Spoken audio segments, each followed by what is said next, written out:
హరి ఓం. ప్రార్థన పారాయణ తెలిసింది కదా. ప్రార్థన చేస్తే ఎక్కడ మెలుకోవాలి? హృదయస్థానంలో. పారాయణ చేస్తే ఏమవ్వాలి? హృదయస్థానంలో లయం. అప్పుడే అవి పారాయణలు అవుతాయి, అప్పుడే అవి ప్రార్థనలు అవుతాయి. ఈ రెండు లక్ష్యాలను సాధించకపోతే ప్రార్థనలు కావు, పారాయణలు కావు. సరే, మరి మనం పూనుకున్నటువంటి అంశం ఏమిటి? విచారణ. ప్రార్థన అయిపోయింది, పారాయణ కూడా అయిపోయింది. తర్వాత స్టెప్ ఏంటి? ఇప్పుడు విచారణ. విచారణ చేయాలంటే ఇప్పుడు నువ్వు ఎక్కడున్నావు? హృదయ స్థానంలో ఉన్నావు. ప్రార్థన చేయడం ద్వారా, పారాయణ చేయడం ద్వారా మనసు అన్న స్థితి నుంచి ఎక్కడికి వచ్చేసావు? హృదయ స్థానానికి వచ్చేసావు. హృదయ స్థానంలో ఉన్నవాడు మాత్రమే ఉపదేశ సారం విచారణ చేయడానికి అర్హుడు. ఎందుకని?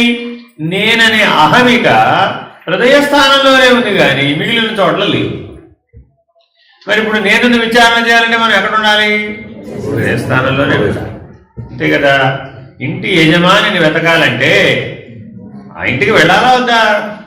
వెళ్ళాలి కదా. మీరు మీ ఇంటికి యజమాని అనుకోండి, మిమ్మల్ని వెతుక్కుంటూ రావాలంటే ఎక్కడికి రావాలి? ఇంటికి రావాలి. వచ్చి ఏమడగాలి?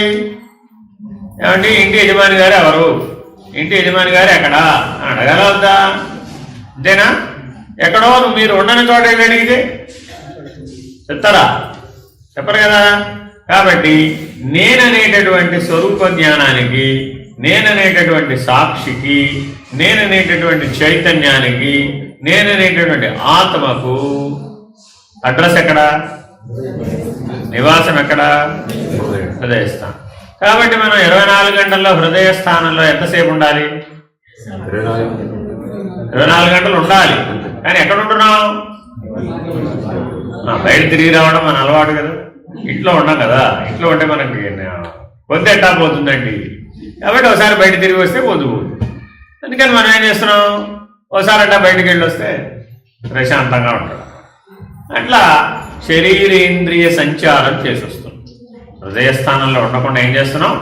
శరీర ఇంద్రియ విషయ సంచారం చేసి వస్తున్నాం. అప్పుడేమైంది?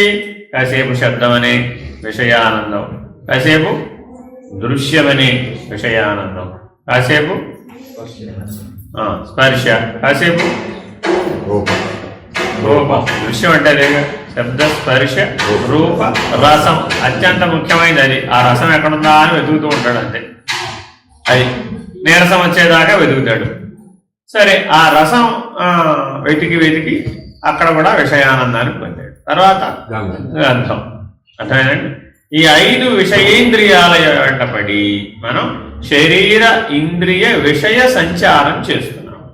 చేసినప్పుడు అప్పుడు నువ్వు నీ స్వస్థానమైనటువంటి హృదయంలో ఉంటావా?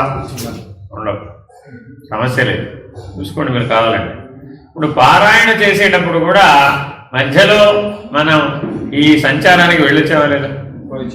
వెళ్ళొచ్చావా? మరి అప్పుడు హృదయ స్థానంలో మేల్కోనంటే కదా. అర్థమైంది ఇప్పుడు మీకు?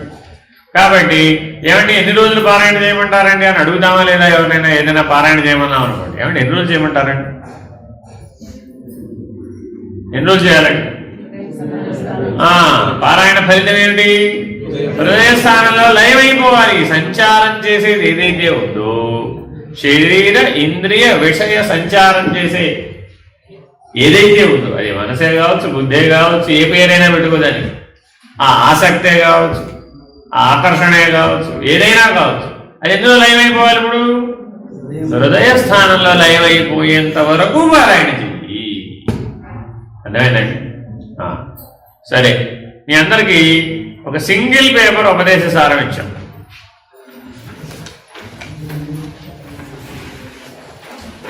సింప్లిఫైడ్. మామూలుగా మీరు ఉపదేశ సారం గురించి వ్యాఖ్యానం కోసం ప్రయత్నిస్తే మహానుభావులు అనేక మంది ఉపదేశ సారం గురించి ప్రవచనం చేసిన వాళ్ళు చాలామంది ఉన్నారు. ప్రేమ్ సిద్ధార్థ గారు, అలాగే కాకినాడ పీఠం పరిపూర్ణానంద గారు, అలాగే సుందర చైతన్యానంద గారు, ఇలా స్వామీజీలు చాలామంది ఈ ఉపదేశ సారం గురించి ప్రవచనం చేశారు. వాళ్ళ గ్రంథాలను మీరు స్వీకరించినట్లయితే ఒక్కొక్క గ్రంథం 400 పేజీల నుంచి 500 పేజీలు ఉంటుంది ఉపదేశ సారం మీద. మీకు ఓపిక ఉంటే ఆ 400 పేజీలు 500 పేజీల గ్రంథాలను కొనుక్కొని చదువుకోవచ్చు.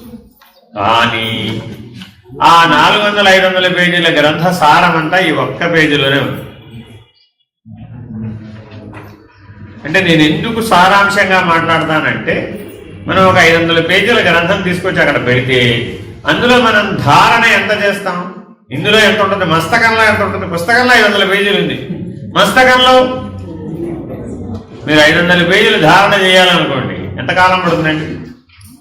పట్టొచ్చండి ఒక 5, 6, 7, 8, 9, 10, 11, 12 సంవత్సరాలు. ఎందుకంటే మరి 500 పేజీలు గుర్తుండదు కదా, చదువుతుంటుంది పోతూ ఉంటుంది అంతేనా కదా. అందులో ముఖ్యమైనవి పట్టుకోవాలంటే చాలా జాగ్రత్తగా వెతకాలి. మీరు చదువుతూ పోతుంటే ఏమనిపిస్తుంది అంటే అన్నీ ముఖ్యమే అనిపిస్తుంది. మీరు అండర్లైన్ చేయడం మొదలు పెట్టండి, పుస్తకం అంతా అండర్లైన్ అయిపోతుంది. మరి ఏం చేస్తారు ఇప్పుడు? అందుకని ఆ సమస్యలో నుంచి మిమ్మల్ని తప్పించాలనే ఉద్దేశంతో ఎవరో ఒకటి లైన్లో గోడ మీద కూర్చున్నారంటే ఒక కనపట్టలేదనా? ఓకే ఓకే జాగ్రత్త, పడిపోయారు. ఈ ఒక్క పేజీ ఉపదేశ సారాన్ని మీరు మనసుకు బాగా ఎక్కించుకున్నట్లయితే, మననం చేసినట్లయితే ఆ 500 పేజీల గ్రంథం మీ మననం అయిపోయినట్టే. ఆ ప్రయత్నం అంతా ఈ ఒక్క పేజీతో పూర్తయిపోతుంది. ఒకసారి చూడండి, అందులో మీకు అంతా తెలిసిన భాషలోనే ఉంది, ఏమీ సంస్కృత భాషలో కూడా లేదు, అంతా మామూలు తెలుగు భాషలోనే ఇవ్వడం జరిగింది. చూడండి, మొదటి ఎవరైనా మీరు ఏం చేయాలి? ఇప్పుడు పురుషులు స్త్రీలు ఇద్దరు ఉన్నారు. ఇప్పుడు ఇక్కడ ఒకరు శ్లోకం చదవాలి, ఒకరు దాని అర్థం వాక్యం చదవాలి.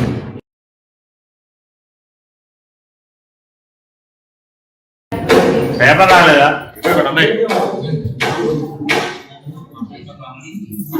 పేపర్ అందరికి రాలేదా? అయిపోయి ఇక్కడ ఉన్నాయిగా, ఇక్కడ ఉన్నాయి.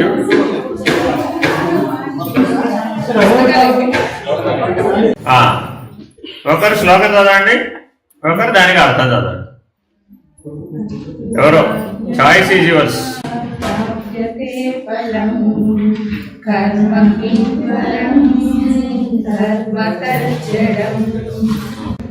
అయిపోయింది. దైవ శాస్త్రం బట్టి ఎవరో కర్మ దైవమా కానే కాదు జడ పదార్థం. దైవ శాసనమును బట్టి కర్మఫలము లభిస్తుంది. కర్మ దైవమా కానే కాదు, కర్మ జడ పదార్థం. ఎలా?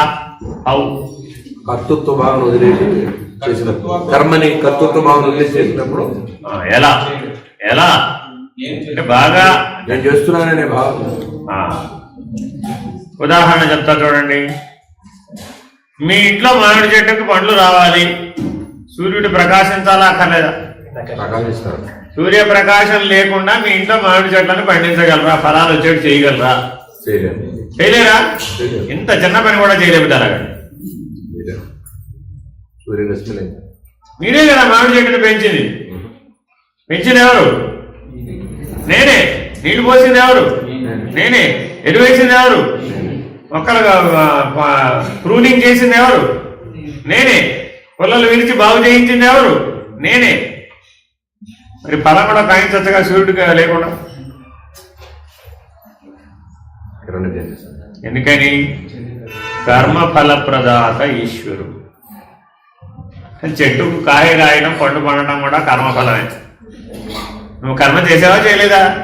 ఆ కర్మకు ఫలం ఎవరు ఇవ్వాలి? ఇప్పుడు ఈశ్వరుడు ఇవ్వాల్సిందే కానీ నువ్వు ఇవ్వలేవు. As simple as it. నువ్వే విత్తనాలు నాటినా, నువ్వే పొలం దున్నినా, నువ్వే అన్ని పనులు చేసినా, దానికి నీళ్లు పెట్టావు, ఎరువు వేసావు, మందులు పెట్టావు, అంతా పంటకు సంబంధించిన అన్ని పనులు చేసావు. కానీ పంట పండాలంటే ఆ కర్మఫలం నీ చేతికి అందాలి అంటే ఎవరివారండి? ఈశ్వరుడు.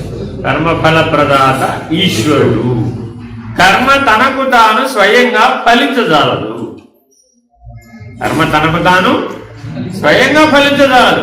ఫలించేటట్లయితే సూర్యుడితో పని లేకుండా నువ్వు మామిడి చెట్టుకు ఫలం కాయించగలిగి ఉండాలి. కాయించలేకపోతున్నావు, అవునా కదా? ఈ చిన్న ఉపమానాన్ని మీరు ఎప్పుడు మనసులో గుర్తుపెట్టుకోవాలి. ఎందుకని అంటే మన జీవితంలో మనకి నిరాశ వచ్చినటువంటి క్షణాలు ఉంటాయి. ఉన్నాయా లేవు? ఉన్నాయి. ఎందుకు వస్తుంది నిరాశ? పనిగా ఫలితం దక్కబోతుంది.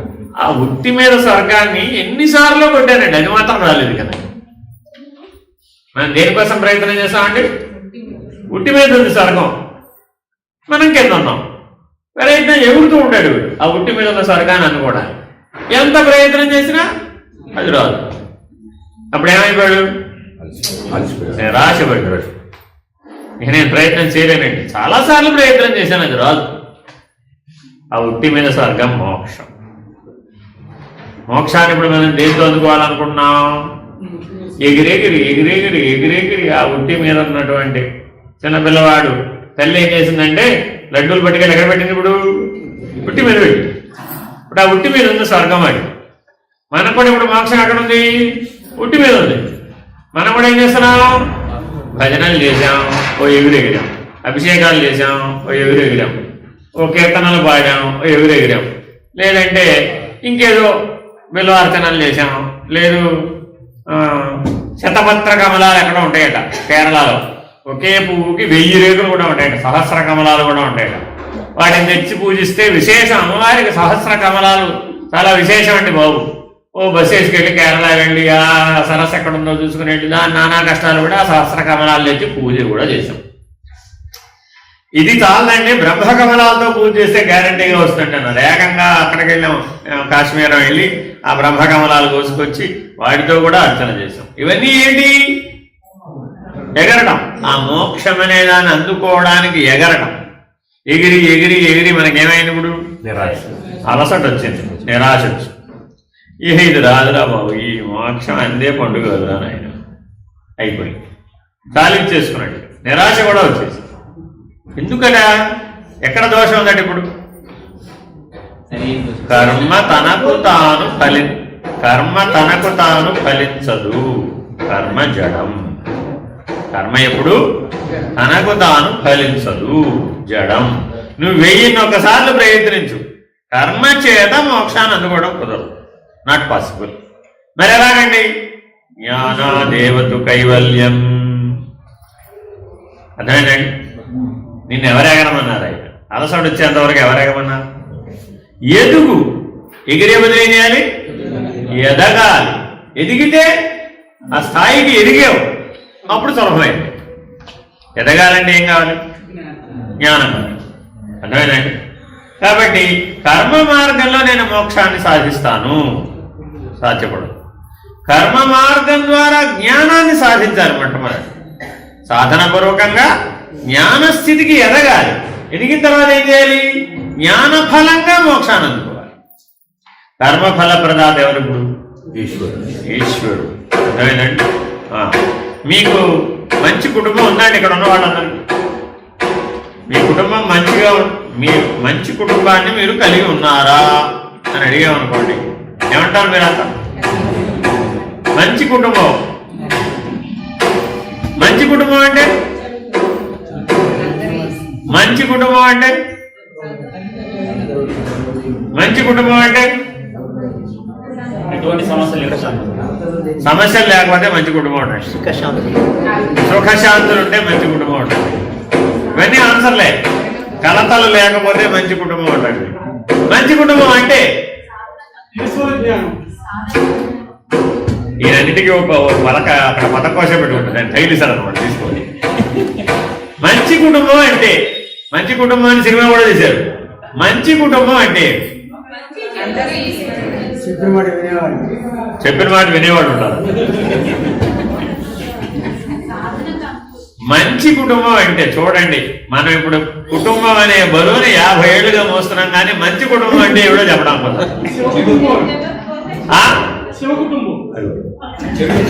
చెప్పానా? ఈ పర్లి ప్రసాద్కి వచ్చే ఆన్సర్ మీకు ఎవరికి రావు, సమస్య లేదు. మంచి కుటుంబం అంటే ఆయన చెప్పిన ఆన్సర్ అని వాళ్ళు ఆవిడ అడగాలి. అది చెప్తుంది, చెప్పాక తక్కువ అంటే చేయదు ఆ అమ్మాయి. మంచి కుటుంబం అంటే ఏంటి? నువ్వు అనుకున్న మంచి ఎదుటివాడు కూడా మంచి అనుకోవాలి. నీకొక్కడికే మంచి అయితే లాభంలా, నువ్వు అనుకున్న మంచి కుటుంబం అందరూ కూడా అది మంచిది అనుకున్నప్పుడు అది మంచి కుటుంబం అవుతుంది. Exactly right.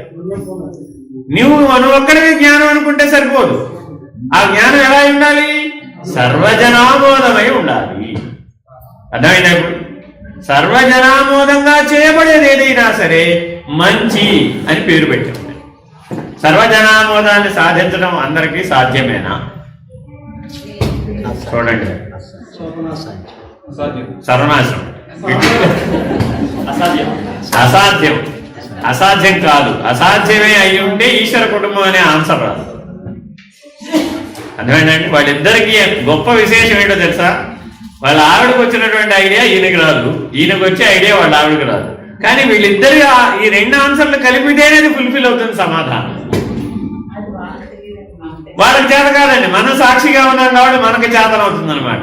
కాబట్టి నువ్వు సాక్షిగా జీవించినప్పుడు మాత్రమే జ్ఞానం అనే నిర్ణయం చేయగలుగుతావు. నువ్వు ఏదో పార్టీలో చేరిపోయావు అనుకోండి, అయితే మంచిలోనో లేకపోతే చెడులోనో చేరిపోయావు.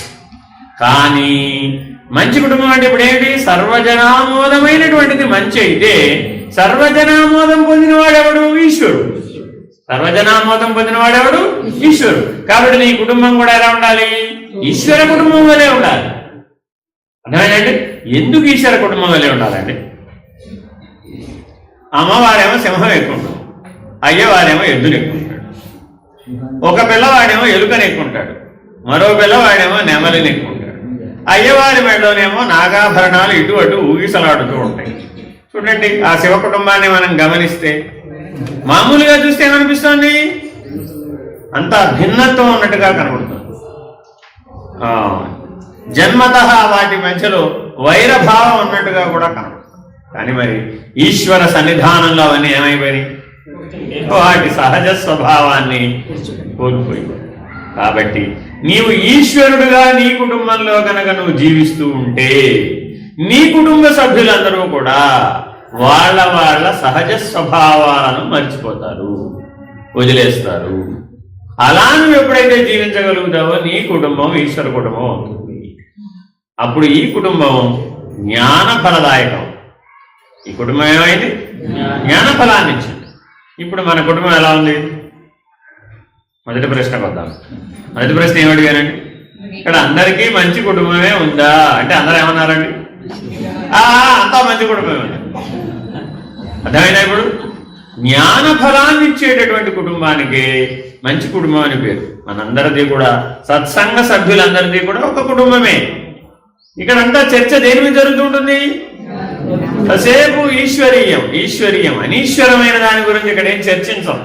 అర్థమైందండి? ఇక్కడ ఒక్కొక్కరు ఒక్కొక్క వ్యక్తిగత జీవితాలు ఎన్నైనా కలిగి ఉండవచ్చు కాక, వ్యక్తిగత సమస్యలు ఎన్నైనా ఉండవచ్చు కాక, ఇక్కడ ఉన్నంతసేపు మీ వ్యక్తిగత ప్రపంచం, మీ వ్యక్తిగత సమస్యలు అనేవి ఇక్కడ ఏ స్పర్శ వాటికి లేదు.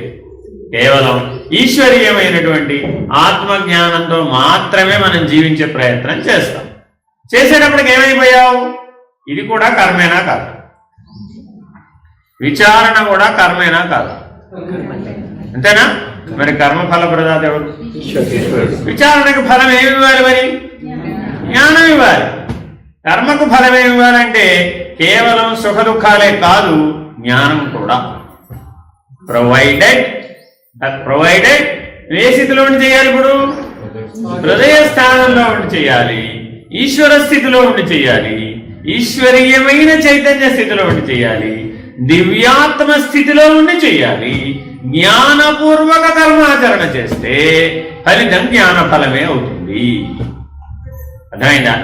ఈశ్వరుడు ఇచ్చేటటువంటి ఫలం ఆత్మజ్ఞానము, స్వరూప జ్ఞానమే అవుతుంది. కర్మకు కూడా ఫలం ఎప్పుడవుతుంది? నువ్వు ఆ హృదయ స్థానంలో ఉండి జ్ఞానపూర్వక కర్మాచరణ చేస్తే. మనం అందరం కర్మని దైవంగా భావించాలా, ఈశ్వరుని దైవంగా భావించాలా? ఈశ్వరునే దైవంగా. ఎందుకని? కర్మ తనకు తాను ఫలించజాలదు కాబట్టి. ఫలించేటట్లయితే నువ్వు చెప్పినప్పుడు నీ మాట చెట్టు ఫలాలు ఇవ్వాలి. ఇస్తుందా? అబ్బే, నీ మాట ఏం వెళ్ళదు. వసంత ఋతువు వెళ్ళిపోయిన తర్వాత, వర్ష ఋతువు వచ్చిన తర్వాత మామిడి చెట్టు దగ్గరికి వెళ్ళి ఫలం ఇవ్వు అంటే నా టైం అయిపోయినట్టు. నీ టైం అయిపోయినట్టు. అంతేనా కాదు? మరి ఋతుధర్మాన్ని మనం మార్చలేంగా, కాలధర్మాన్ని మనం మార్చలేంగా. కాబట్టి కాలమే భగవత్ స్వరూపమై ఉన్నది, కాలమే ఈశ్వరుడై ఉన్నాడు. ఈశ్వరుడు కాలస్వరూపుడు, కాలకాలుడు, కాలదర్పదమనుడు, కాలాతీతుడు. కాబట్టి ఈశ్వరుడు కాలస్వరూపమే ఉన్నాడు కాబట్టి కాలం చేతనే కర్మ ఫలిస్తుంది. కాలం లేకుండా, కాలం అనుకూలించకుండా కర్మ ఫలించదు. కాబట్టి కర్మ స్వయముగా ఫలించదు. అర్థమైనా? మనం ఇందాక షోడశోపచారాలు చేసే ముందు కలశాన్ని పూజించాం.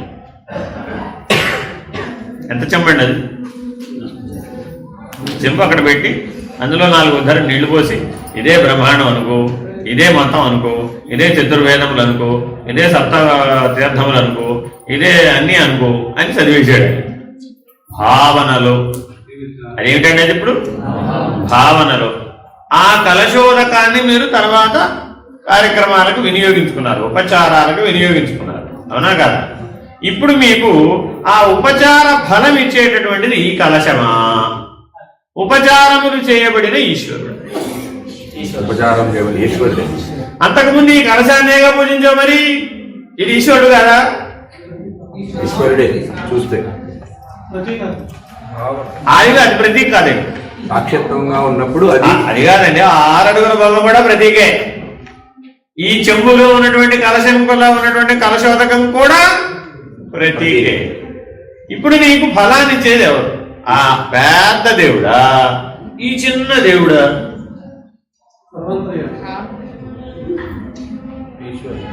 ఈశ్వరుడే. ఎవరు ఈశ్వరుడు అంటే? ఎవరు ఈశ్వరుడు అంటే? ఎవరు అంతటా వ్యాపించి ఉంది. ఈశ్వరుడు అంటే ఎవరు? ఈశ్వరుడు అంటే ఎవరు? ఈశ్వరుడు అంటే ఎవరు? ఈశ్వరుడు చెప్పాను. ఇప్పుడు ఈయనకు వచ్చిన ఆన్సర్ ఎవరికి రావాలి మీకు చెప్పాను. ఈశ్వరుడు అంటే ఎవరు? కాలం. ఒకటే చెప్పాను. ఈశ్వరుడు అంటే ఎవరు? కాలం. నువ్వు చేసేది ఉపచారం, కర్మ. ఉపచారానికి ఫలితం ఇవ్వాలంటే ఎవరు ఇవ్వాలి? ఈశ్వరుడు అంటే ఎవరు? కాలం. ఎప్పుడు గుర్తుపెట్టుకోండి, వేదాంతం ఏం చేస్తుందంటే ఒక స్పష్టమైన సమాధానం చెప్తుంది, ఒక సార్వజనీనమైన సమాధానం చెప్తుంది. అర్థమైందా? ఎలాగా? మీరు మీ పిల్లలు ఏదో మిమ్మల్ని అడిగారు, ఏంటి ఈసారి ఎండాకాలం వెకేషన్లో మమ్మల్ని ఎక్కడికి తీసుకెళ్ళలేదు కరోనా వల్ల, ఇప్పుడు కరోనా తగ్గిపోయింది, వచ్చే వెకేషన్లో మటుకు నన్ను గ్యారంటీగా సింగపూర్ తీసుకెళ్లాల్సిందే, ఏకంగా అక్కడికి పెట్టేది. ఏమంటావు నువ్వు? ఏమంటావు నువ్వు? ఏమంటావు నువ్వు? సింగపూర్ బదులు శ్రీశైలం వెళతా ఉంటాడు.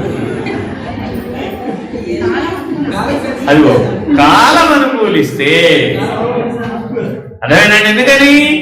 నీ ప్రయోజనం చాలా అక్కడ. అర్థమైందా? కాలం అనుకూలిస్తే అలాగే చేద్దాం నాన్న. ఇది సార్వజనీనమైన సమాధానం. నేనేమంటానండి? ఇది సార్వజనీనమైన సమాధానం. అవుతుందా? అవ్వచ్చు. కాదా? కాదు. దీనేమంటారు? సార్వజనీనమైన సమాధానం ఉండాలి. కాబట్టి ఈశ్వరుడు కర్మఫల ప్రదాత, అది సార్వజనీనమైన సమాధానం. మరి స్పష్టంగా చెప్పండి. మీ వాడు గడుపుగాయి, ఈ స్టోరీలు నాకు అనవసరం, తీసుకెళ్ళాలి అన్నాడు. ఏం చేస్తావు? ప్రయత్నం. ఏం చేస్తావు? ప్రయత్నం. ఏం చేస్తావు? నీ మాట వినద్దువాడు. మనం అసలే గడుపుగాయ భక్తులం కదా, ఈశ్వరుడు చెప్తే వింటానండి. ఈ జన్మలో కాదు వచ్చే జన్మలో పొందుడు కానీ భువన్ ఈశ్వరుడు అంటే ఒప్పుకుంటావా? చెప్పమ్మా. అదిగోండి, కండిషనల్ క్లాస్ అప్లై చేస్తుందట. అర్థమైందా? అంటే ఏం చెప్తుంది? అతడి చేత ఏది కష్టసాధ్యమో ఆలోచించి ఆ కష్టసాధ్యాన్ని ఎదుర్కొండా పెట్టి ఇది చేస్తే సింగపూర్ పట్టుకెళ్తానంట. అంటే అర్థం ఏంటి? నీకు 100కి 100 మార్కులు వచ్చేటట్టు అయితే గ్యారెంటీగా సింగపూర్ వెళ్దాం హో అని చెప్తుంది. ఇది స్పష్టమైన సమాధానం అన్నమాట. చూడండి, మొదటిది ఏంటి? కాలం అనుకూలిస్తే తీసుకెళ్తాను, అది సార్వజనీనమైన సమాధానం. అర్థమైందా? అట్లాగే వేదాంతం ఏం చేస్తుందంటే మొదట సార్వజనీనమైన సమాధానం చెప్తుంది. నువ్వు సంతృప్తి చెందేసావు అనుకోండి, విచారణతో పని. నువ్వు ఆత్మవిచారణ చెయ్యవు. ఇక గురువు గారు నువ్వు ఆత్మవిచారణకు పనికొస్తావా లేదా అని ఎలా చూస్తారు? ప్రతి ఒక్కరూ ఆత్మవిచారణ చేయాలంటున్నాం కదా. గురువు సహాయం లేకుండా నువ్వు చేయగలుగుతావా? చేయలేవు. ఎవరికి వాళ్ళు చేసుకోలేరు, తప్ప గురువు సహాయం ఉండాల్సిందే. గురువు మరి నీకు ఆత్మవిచారణ చెప్పాలి, నువ్వు యోగ్యుడవా అధికారి అవునా కాదా అని ఎలా చూస్తాడు?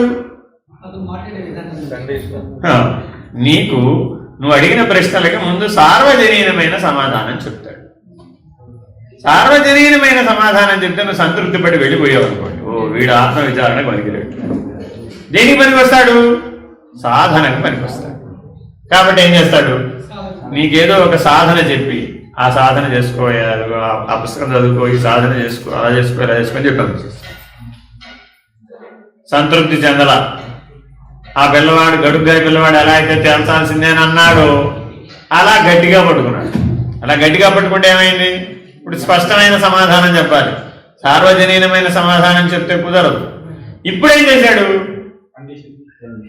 అధికారితో నీకు పూర్ణంగా ఉంటే ఈ క్షణమే సాధ్యం, నువ్వు ఇది సాధించు, ఇప్పుడే సాధ్యం అని కండిషనల్ క్లాజ్తో స్పష్టమైన సమాధానం చెప్పు. మరి అప్పుడు శిష్యుడు ఏం చేయాలి? ఇప్పుడు సాధించాల్సిందే, వాయిదా వేయడం కుదరదు. ఇక మరి కావాలంటే ఇది సాధించాల్సిందే అనేటటువంటి నిర్ణయానికి నిన్ను తీసుకొచ్చేస్తాడు. విచారణ చేయడం ద్వారా నిర్ణయాత్మక జ్ఞానం కలుగుతుంది. ఈ నిర్ణయాత్మక జ్ఞానాన్ని వస్తు నిశ్చయ జ్ఞానం అంటారు. దీన్ని ఏమంటారండి? వస్తు నిశ్చయ జ్ఞానం. అర్థమేనండి? అడి తిరిగి ఇడి తిరిగి అల్లి బిల్లి తిరిగి మనం ఎక్కడికి వచ్చాము? వస్తు నిశ్చయ జ్ఞానం దగ్గరకు వచ్చాం. అంటే విచారణ చేశామండి, నాకు వస్తు నిశ్చయ జ్ఞానం కలగలేదండి, వేస్ట్. ఎవరైనా సరే నేను ఏదైనా విచారణ చేశానంటే నాకేం కలగాలి? వస్తు నిశ్చయ జ్ఞానం. అర్థమైందా? కాబట్టి ఇప్పుడు మనం ఏం విచారణ చేయబోతున్నాం? ఆత్మ విచారణ చేయబోతున్నాం. మనకే జ్ఞానం కలగాలి? ఇప్పుడు ఆత్మ జ్ఞానం కలగాలి. అందులో మొదటి మెట్టు ఏమిటి? మనం పొద్దున్న లేచిన దగ్గర నుంచి రాత్రి నిద్రపోయే వరకు దేని చుట్టూ తిరుగుతున్నాం? కర్మ చుట్టూ తిరుగుతున్నాం. కర్మయే ఫలితాన్ని ఇస్తుందని భావిస్తున్నాం. నేను గ్యారంటీగా 10 దెబ్బలు కొట్టాను, ఈ రాయి పగిలిపోతుంది. పగులుతుందా పగల్లా? 10 దెబ్బలు కొట్టాను, ఈ రాయి పగులుతుందా పగల్లా? పగులుతుందా పగల్లా? పగులుతుందా పగల్లా? అది సార్వజనీనమైన సమాధానం. ఇలాంటివన్నీ ఏంటివి? సార్వజనీనమైన సమాధానం. అర్థమైందండి? అదిగోండి, కీలెరిగి వాత పెడితే ఖచ్చితంగా పగులు. అంటే ఎక్కడ పెట్టి కొడితే ఆ రాయి పగులుతుందో నువ్వు జ్ఞానంతో కనుక చేస్తే అప్పుడు పగులుతుంది. నీ సంవత్సరాలు దెబ్బలు పడితే పగలేదంటే ఎట్లా పగులుతుంది? ఎంత పెద్ద కొండరాయి అయినా కూడా మీరు కావాలంటే చూడండి, ఇక్కడ కొండరాడు పగలగొట్టే స్టేషన్లు ఉంటాయండి. అక్కడ ఏం చేస్తాడు? దగ్గర ఇంత ఉలియే ఉంటుంది, ఇంతే ఉలి ఉంటుందండి. ఇంత ఉలితోటి ఈ సైజు రాయి ఉంటుందండి. అక్కడ ఏం చేస్తాడు? కరెక్ట్ గా ఎక్కడ పెట్టి కొడితే పగిలిపోతుందో ఆ కొలబద్ద ప్రకారం, ఆ ప్రమాణం ప్రకారం, ఆ జ్ఞానంతో కొడతాడు. ఆయన ఏం చదువుకోడండి.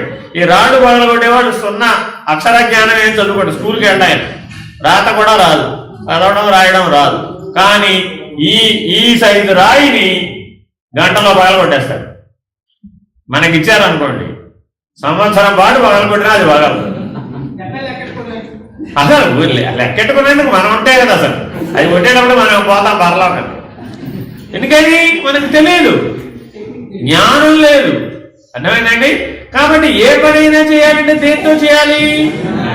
ఇందాకే చెప్పా, జ్ఞానపూర్వక కర్మాచరణతో జ్ఞానం అనే ఫలం వస్తుంది.